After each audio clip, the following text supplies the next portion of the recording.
Okay, so wall paneling. This is called wall paneling. I mean, if you were to Google it, you Google wall panel, you'll come up. If you want to get different ideas for designs, um, I kind of came up with my own design. Basically, on most of the walls that are long enough, I have at least one large square with a smaller.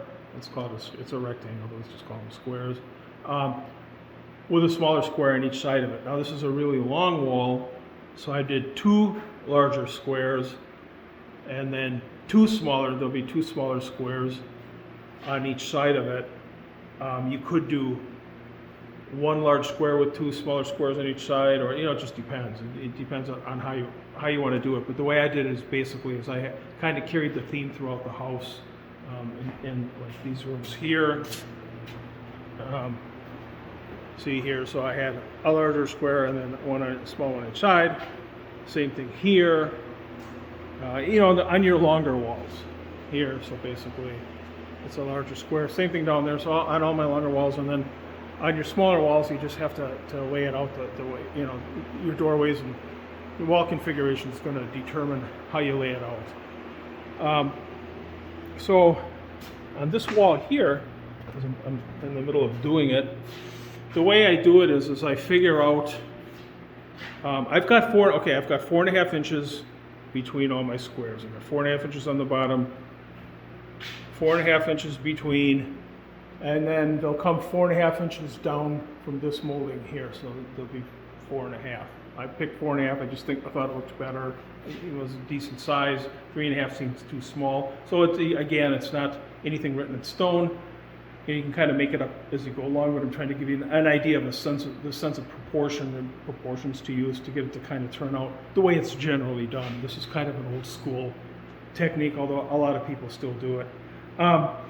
Anyway, yeah, this is just an applied panel mold. It's a small panel mold. It's like 11/16 by 1.1/8. It's fairly small. It's called panel mold. And it's kind of made for doing this. So anyway, yeah. So as far as proportion, generally my smaller squares they're not half the size of the larger squares. They're not half the width. They're more than half the width. So these big ones are basically 38 inches wide, and then because this whole wall is like a little over 16 feet, and then these smaller ones are like 22.25. So they're more than half, and I've kind of also carried that theme throughout the house when I have large squares and small squares. The smaller squares are more than half of the width of the larger squares. It just seems to work out aesthetically. I mean, it's none of this stuff is written in stone. It's up to you. There's many different ways to do it. And like I said, if you go online and you Google wall paneling ideas or something like that, you'll come up with all different kinds of ways of doing this. So anyway, okay, so that being said, the way I do it is I lay the wall out, I draw all the lines on the wall. I've got different lengths of levels. I've got a 4 foot, 6 foot, 8 foot, or whatever. So I get all the lines drawn out. And then the reason I do that is these moldings are not straight, obviously. So when you're applying them to the wall, you just follow the line. Also, it allows me to, I do all my measurements. So I go around like here, I'm going around the box. So this one's 2 11/16, and then 3 5/16, 9 7/8, 3 5/16, 9, a little bit less than 9 11/16. So I'll put a minus there. 51.25. And then you also have to make sure your angles are. So I do a little sketch, and then I make a cut list. So after I get all the squares drawn and get them all measured, I make a cut list. So I have 22.25 inch pieces, I need 6 of them, 38-inch pieces, I need 2, and so on and so forth. And then where you've got different, like where you're going around outlet, sometimes I make a little diagram so I know that this piece gets cut this way, this one gets cut this way, and then I also make these dimensions here. And then I go into the saw room, and then I do all my cutting. So all my pieces are cut now for the entire wall, and then I apply them. So going on electrical boxes, I decided, or these are the switch boxes, I decided to be about 1.25 inches back from the edge of the box. So I'm 1.25 inches, 1.25 inches, 1.25 inches. Of course, the moldings are, you know, they're this way up, right? So this way and this way, like that. So why 1.25 inches? No particular reason. I just thought it looked aesthetically decent. Now the plastic plate, wall plate will probably come out to here. I mean, you could do inch if you wanted. You could do 1.5 inches. I just picked 1.25 inches, so the electrical plastic plate will come out here somewhere. And I just thought it looked nice. Again, nothing's written in stone. It's up to you. These are just things I make up as I go along. So there's no, you know, anything that you have to do. Right. I'm just trying to give you an idea of what I'm doing, and that gives you a starting point. Anyway, so I go around. I make all my measurements. I write them on the wall where they go. I make the cut list, and then I go and cut the moldings as I need them, and I also put the number on the back of the molding. So 9 7/8, and I know that one goes here. Of course, I know by the shape too, but sometimes you have a lot of pieces that are real similar in length. They all kind of look the same, and this way at least you just know where they go really quick. So this one will go up here. Yeah, and then as far as applying them to the wall, I'm using a brad nailer, 1.25 inches, and I got some 1.25 inches, some 1.5 inches nails. It doesn't matter. Those are the two sizes I generally buy for my brad nailer. And then I just nail them into the drywall. I mean, you're not going to be hitting studs. You don't need to.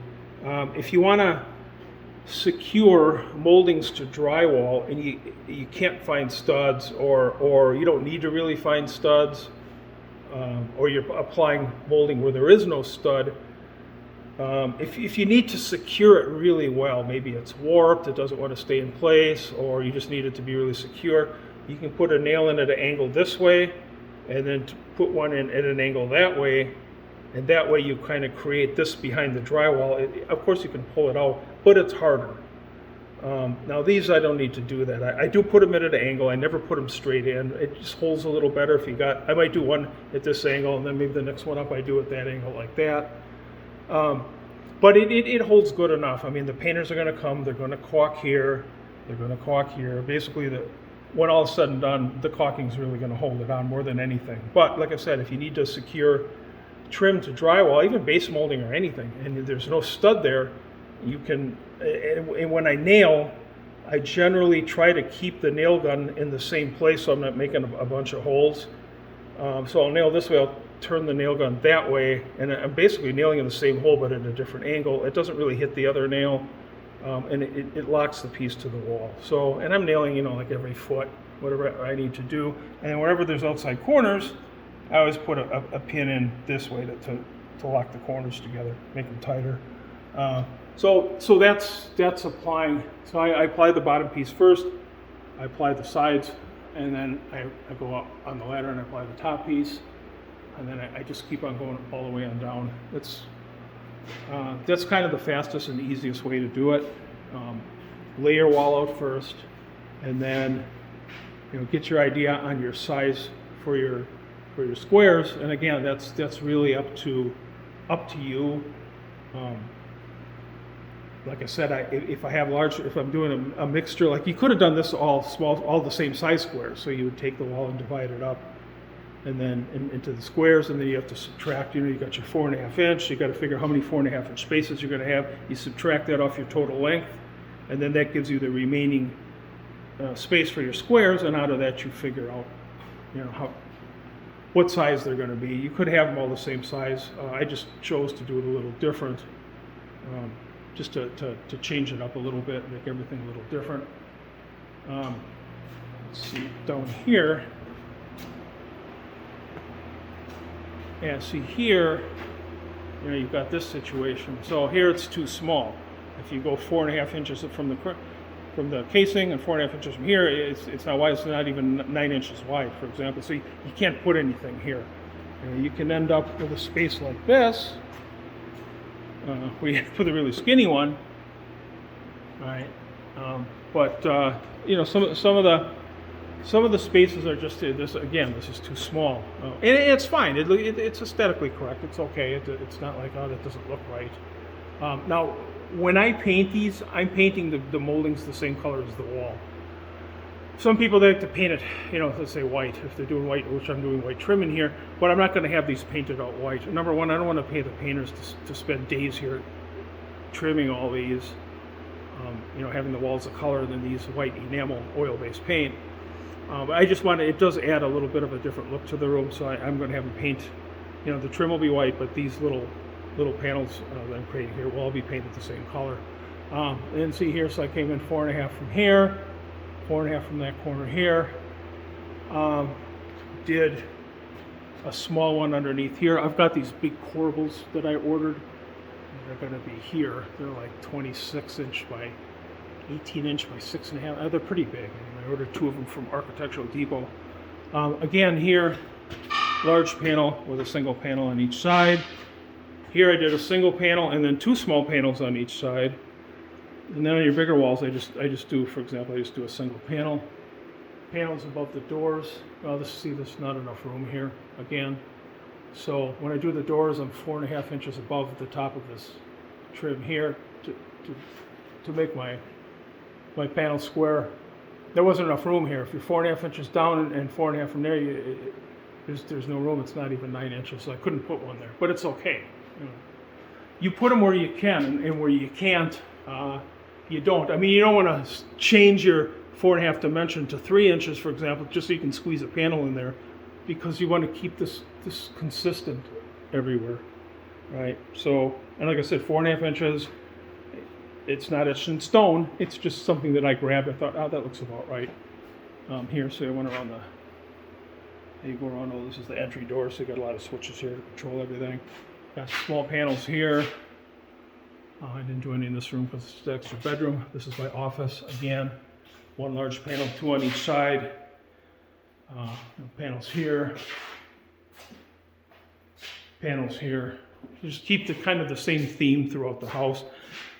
Of course, I'm getting a little carried away putting it in all these rooms. A lot of people just put it in the formal rooms, or maybe the family room kitchen area. But I just decided to, I don't know, just kind of keep doing it. So, but that's the layout. Again, the application with the nails, how to apply the nails. Like, put them in at an angle, alternate the angles. Sometimes you have to alternate the angles even in one place if the molding doesn't want to stay. Maybe it's really warped. Or whatever, and it'll hold it, especially until they get the caulk in there. Kind of my dimensions for laying stuff out, the dimensions that I used, at least here, and have used in the past. I've done this before, not often, but I've done it before. This is my house to live in, so I'm getting a little more carried away than I would say if it was a more inexpensive resale house. So that's kind of the look, and then over here. And I've got other videos on doing all this stuff. I've got several other videos on this particular trim job about laying this kind of stuff out, laying out your door and window trims, laying out this detail, proportion, sizes to use, the different little tricks, things I did. So you can check out my channel. I've got stuff in plumbing, electrical, all the steps to building a house, framing, siding, everything, insulation, roofing, the whole shot. Just check out my channel and scroll through and see, whatever you're interested in learning. I'm just trying to give a little experience, I guess, because I've done a lot of different things over the last 40-some years in construction. So I'm trying to pass on a little info. Anyway, that's it on wall paneling. Back to work.